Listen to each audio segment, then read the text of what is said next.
আসসালামু আলাইকুম, welcome back to new blog. কী অবস্থা দেখেন, জ্বর জ্বর হইতেছে। বৃষ্টি পড়তেছে না যদিও।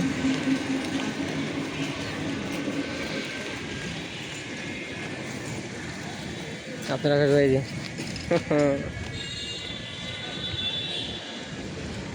বৃষ্টি লাগানো যাবে না, আমি বের হইতাম না, কিন্তু ওই যে লন্ড্রিতে কাপড় দেওয়া ছিল আব্বুর, না নিলে তো আবার আর এক ঝামেলা। আর আমি তো আর শরীরে একটা চুল আছে না, এরকম ওয়েদার দেখলে বাতাসের ভিতর না বেরিয়ে হয় নাকি, যদিও শরীরে জ্বর।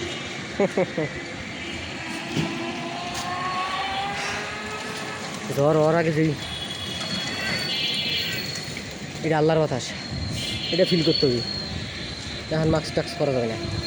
হা হা হা হা ও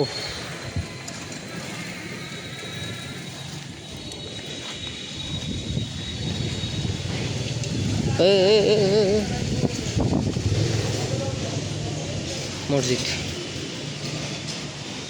তো আপাতত সেই জায়গায় বসছি। আচ্ছা, সোহানের যা দেখলাম, সোহানের জায়গায় বসছিলাম দোকানে, আর ওই জায়গায় দেখলাম যে বৃষ্টি ফোঁটা আসে, মানে হয়তো না হয় মসজিদে ঢুকে গেলাম, সমস্যা নাই, এরকম সমস্যা হবে না আশা করি।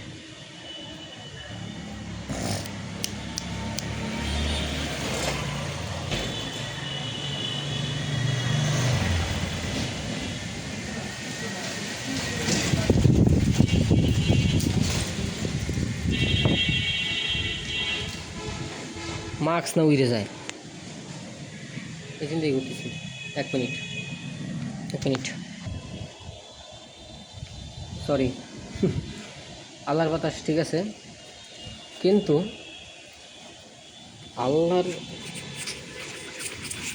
আল্লাহ সৃষ্টির উপর কোনো সন্দেহ নেই, কিন্তু তার সাথে সাথে যে ধুলা উঠতেছে এইটাও তো বুড়া লাগে।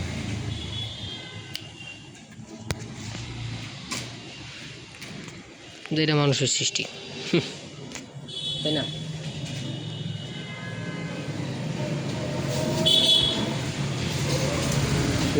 সারা কাজ করলাম,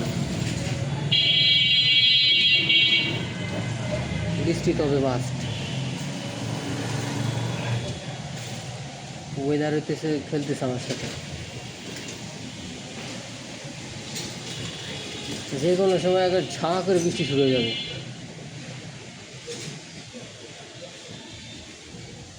শুধু হলো বাতাস দিতেছে।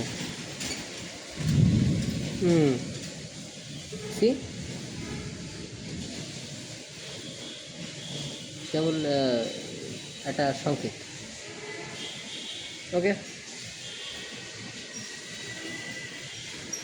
এই সার্ভাইভ করা লাগবে।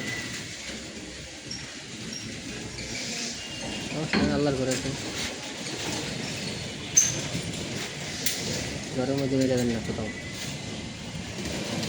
আল্লাহ হাফেজ।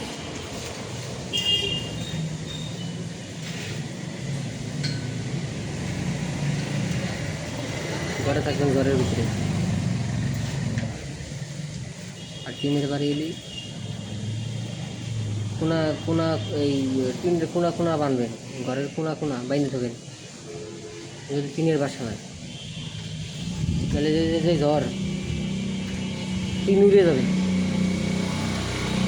আর গরমকাল রিস্ক তো আছে। আল্লাহ হাফেজ। দেই কি হয়, বৃষ্টির মধ্যেই তো কোরবানি না করে 3 বার বলে আল্লাহ হাফেজ।